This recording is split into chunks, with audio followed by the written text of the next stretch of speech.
दोस्तों, हमेशा की तरह इस बार भी मैं आपके लिए कुछ रोचक तथ्य लेके आया हूँ। आज मैं आपको बताऊँगा इज़राइल के बारे में। कहते हैं इज़राइल एक छोटा सा देश है और वो अपने चारों तरफ दुश्मन देशों से घिरा हुआ है, लेकिन इज़राइल उनसे कभी नहीं डरता। आज ISIS ने पूरे विश्व में आतंक मचाया हुआ है। चारों तरफ कत्ले-आम हो रहा है, लेकिन फिर भी उन्होंने इज़राइल के सामने एक गोली भी नहीं चलाई, क्योंकि उनको पता है अगर इज़राइल को उकसाया तो उनकी तरफ से मिसाइल दाग दी जाएंगी और इज़राइल की सेना चढ़ाई कर देगी। इज़राइल देश के शत्रु कहते हैं कि इज़राइल हमेशा अपने शत्रु देश के घर में घुस के उनको मारने की फिराक में रहता है। दोस्तों, इज़राइल का ये रुतबा ऐसे ही नहीं बना, ये संभव हुआ है इज़राइल के स्वाभिमानी और नैतिक लोगों की वजह से। चलो आज कुछ बताते हैं इज़राइल के बारे में, जिनको जानना आज के समय में सभी भारतीयों के लिए बहुत ही ज़रूरी है। बताते हैं, जब हिटलर ने सेकेंड वर्ल्ड वार में बहुत से देशों को कब्जा लिया, तब यहूदी लोग हिटलर से जान बचाकर इज़राइल पहुंचे थे और उन्होंने इज़राइल का निर्माण किया। यूरोप देशों ने इज़राइल पे 1948 में हमला किया था। उस समय बस इज़राइल बना ही था, उसके पास कोई बड़ी सेना नहीं थी, लेकिन फिर भी इज़राइल ने अरब देशों को बड़ी ही आसानी से हरा दिया। तब से लेकर अब तक इज़राइल में से अरब देशों ने 6 बार युद्ध लड़े और एक बार तो 7 देशों ने इज़राइल पे एक साथ हमला कर दिया, लेकिन इज़राइल ने उन 7 देशों को एक साथ हराया और उन्होंने उस विवादित क्षेत्र पे कब्जा कर लिया जिसे अरब देश विवादित बता रहे थे। साल 1952 में अमेरिका ने साइंस वैज्ञानिक आइंस्टीन को इज़राइल का राष्ट्रपति बनने की पेशकश की, लेकिन आइंस्टीन ने उसे सिर्फ यह कहकर ठुकरा दिया कि वो राजनीति के लिए नहीं बने हैं। इसका कारण एक ये भी था कि आइंस्टीन एक यहूदी थे और इज़राइल भी एक यहूदी देश है। जब इज़राइल संविधान संसद में आया तो पहले ही रिजोल्यूशन में उन्होंने भारत की तारीफ़ की और भारत की तारीफ़ करते हुए कहा कि भारत एक दुनिया में ऐसा देश है जहां यहूदियों को लास्ट 2000 सालों से कोई भी भेदभाव नहीं सहना पड़ा।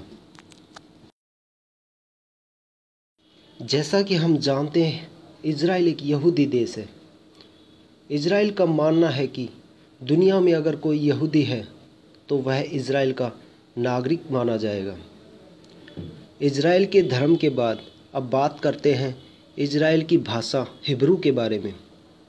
ये कहा जाता है कि मध्यकाल में हिब्रू भाषा का अंत हो गया था तथा इस भाषा को कोई भी सीखने वाला नहीं बचा था, लेकिन देश की स्थापना के बाद लोगों ने हिब्रू भाषा को ही अपने देश की आधिकारिक भाषा बनाया और हिब्रू को पुनर्जीवित करने के लिए उन्होंने इसे अपनाया। वह लोग हमारे देश की तरह नहीं हैं, जहाँ किसी भी क्षेत्र की भाषा बोलने पर तुच्छ समझा जाए और इंग्लिश बोलने वाले को बुद्धिमान समझा जाता है। दोस्तों, इज़राइल दुनिया का ऐसा पहला देश है जहाँ नागरिकों को मिलिट्री ट्रेनिंग अनिवार्य है, चाहे वो उस देश के प्रधानमंत्री का बेटा ही क्यों ना हो, उसे भी मिलिट्री ट्रेनिंग करनी ही पड़ती है। चाहे वह कोई लड़का हो या लड़की, उनको मिलिट्री ट्रेनिंग करनी ही होती है। लड़कों की ट्रेनिंग 3 साल की और लड़कियों की ट्रेनिंग 2 साल की होती है। आप ये जानकर हैरान हो जाएंगे कि इज़राइल की आर्मी में आज 50% ऑफिसर्स लड़कियां ही हैं। इज़राइल की वायुसेना दुनिया की चौथी सबसे बड़ी वायुसेना है। ये किसी भी सूरत में न सिर्फ हमले के लिए तैयार है, बल्कि किसी भी हमले का मुंह तोड़ जवाब देने में और उनको तहस नहस करने में सक्षम है। अब तक सिर्फ रूस, चीन और अमेरिका ही उससे आगे हैं।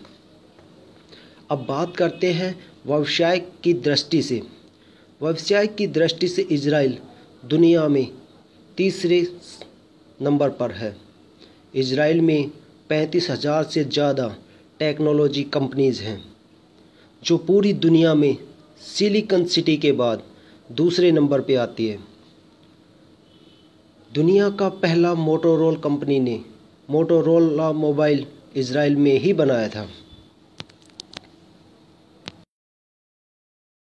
और माइक्रोसॉफ्ट के लिए पहला पेंटियम चिप, पहली वॉइस मेल तकनीक, पेन ड्राइव और एंटीवायरस इजराइल में ही विकसित किए गए थे। यहाँ के लोगों की बुद्धि और तकनीकी का एक प्रमाण ये भी है कि यहाँ की कृषि में पिछले वर्षों के कंपैरिजन में 7% वृद्धि हुई है, लेकिन पानी पहले ही जितना उपयोग किया जा रहा है। इजराइल दुनिया का पहला ऐसा देश है जो पूरी तरह से एंटी ब्लास्टिक मिसाइल से लैस है। इसका मतलब इजराइल की पूरी सीमाएं और देश के प्रत्येक हिस्से में एंटी ब्लास्टिक मिसाइल लगी हुई है। इसी कारण चारों तरफ अपने दुश्मन देशों से घिरे होने के बाद भी इजराइल आज भी सुरक्षित है।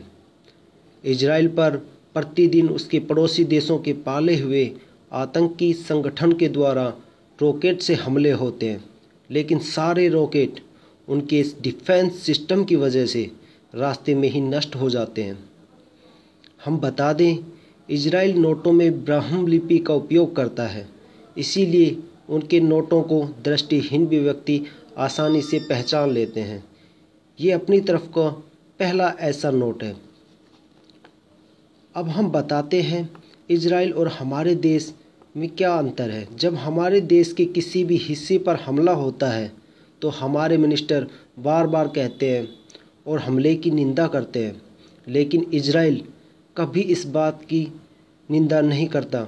इजराइल की एक सीधी और सिंपल पॉलिसी है कि अगर किसी भी देश या संगठन ने हमारे देश में किसी भी नागरिक को मारा तो उस आतंकवादी को वो दुनिया के किसी भी हिस्से में से ढूंढकर मार देंगे और हमारे एक नागरिक के बदले उनके 50 नागरिक मारे जाएंगे। भारत का सबसे बड़ा दुश्मन पाकिस्तान इजराइल से इतनी नफरत करता है कि वो इस बात से पता लगाया जा सकता है कि पाकिस्तानी पासपोर्ट पे साफ शब्दों में लिखा होता है कि ये पासपोर्ट इजराइल को छोड़कर दुनिया के किसी भी देश में मान्य है। साल 1972 में जर्मनी के म्यूनिख गेम्स में फ़िलिस्तीन के आतंकवादियों ने इजराइल के खिलाड़ियों को मार डाला था। तब तत्कालीन प्रधानमंत्री गोल्डा मेयर ने न सिर्फ इस घटना की निंदा की और न ही हमारे देश के नेताओं की तरह चुप्पी साधी, बल्कि उन्होंने सारे खिलाड़ियों के घर वालों को फ़ोन करके कहा कि हम इसका बदला ज़रूर लेंगे।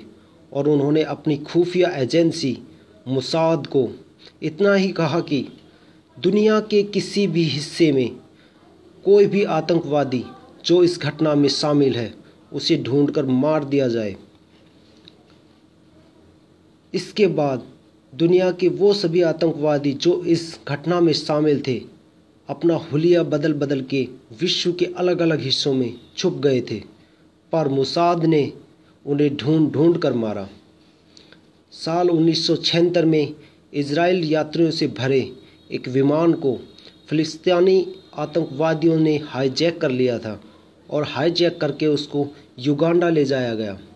उनकी डिमांड थी इजराइल की जेलों में कैद उनके आतंकवादियों को रिहा करने की। लेकिन मिली हुई जानकारियों के बेस पर इजराइल के कमांडो ने जो रेस्क्यू ऑपरेशन चलाया वो हैरान कर देने वाला था। इजराइल कमांडो युगांडा पहुंचे और उन्होंने न सिर्फ यात्रियों को छुड़ाया बल्कि आतंकवादियों के साथ साथ युगांडा की आर्मी में आतंकवादियों को समर्थन देने वाले 45 सैनिकों को भी मार गिराया और 100 से ज़्यादा बंधकों को रिहा कराया। इतना ही नहीं दोस्तों, उन्होंने युगांडा के 30 कमांडो प्लेन्स को भी तबाह कर दिया। अब बात करते हैं इजराइल और भारत की। दोस्तों, आप जानते हैं कि 1999 में हुए एयर इंडिया के विमान को आतंकवादियों ने हाईजैक कर लिया था। उनकी डिमांड थी कि उनके आतंकी संगठन के खास प्रमुख मसूद अजहर को रिहा किया जाए। अब हम इसकी तुलना इजराइल से करें तो भारत हमको मीलों पीछे खड़ा नज़र आएगा। ये बात हैरान करने वाली है कि इजराइल से कई गुना बड़ा देश भारत अपने आतंकवादियों के ठिकाने का पता होने के बाद भी उनको आज तक नहीं मार पाया, चाहे वो हफर शहीद हो या अजहर, जो पाकिस्तान में खुले घूमते नज़र आए, लेकिन कभी भी भारत ने अपने दुश्मनों के खिलाफ मोसाद बन जाने जैसा कदम नहीं उठाया।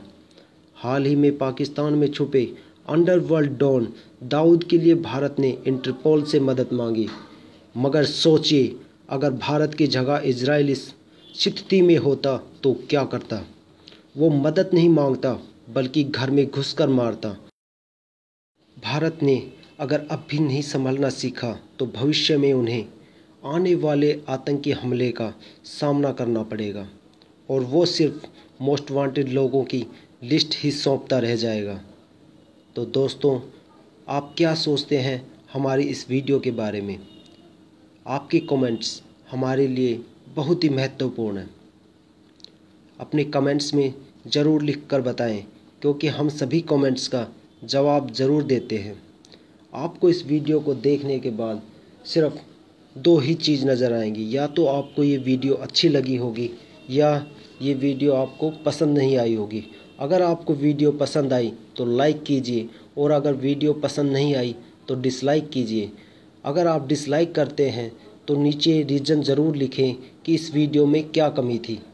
दोस्तों, हमें ये भी लिख के बताएं कमेंट में कि आने वाली वीडियो में आप क्या देखना चाहते हैं।